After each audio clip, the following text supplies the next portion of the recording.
Welcome class 8. Today we start with the second chapter, physical quantities and measurement. We have learned in our previous classes that matter is made up of small particles known as molecules, and in solids these molecules are tightly packed.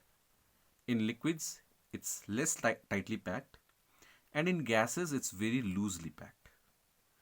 So when for a given volume of the object the molecules are tightly packed, then we say that the density of that object is less.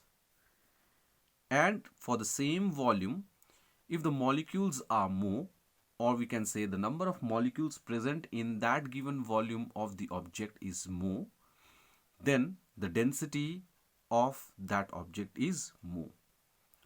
So density is actually the number of molecules present in the given volume, or simply mass divided by volume.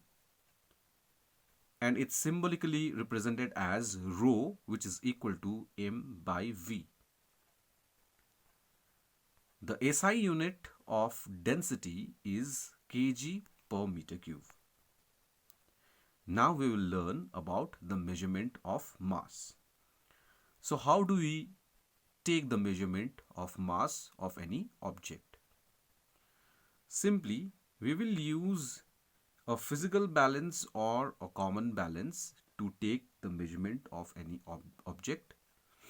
Also, we can use the spring balance to take the measurement of mass. The spring balance has a steel spring and it has a hook. This pointer out here shows the reading of how much the mass of the object is there. More the load or more the weight of the object which is hanged on this hook, more the reading will be shown on this scale.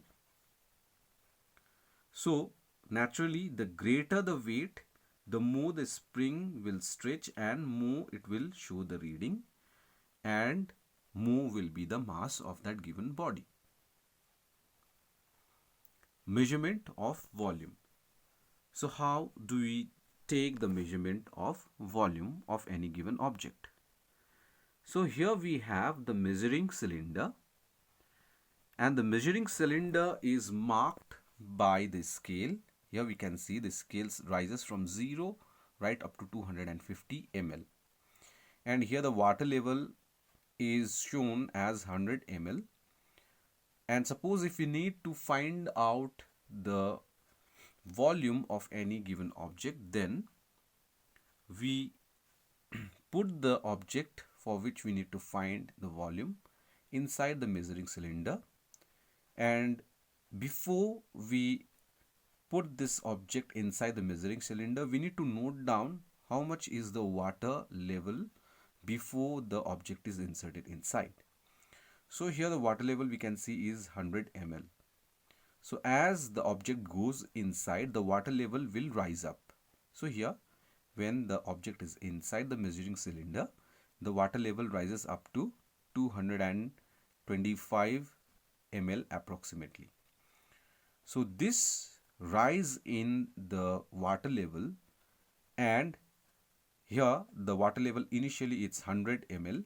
So this difference shows that the volume of this object can be calculated using the difference, that is the final water level minus the actual or the initial water level.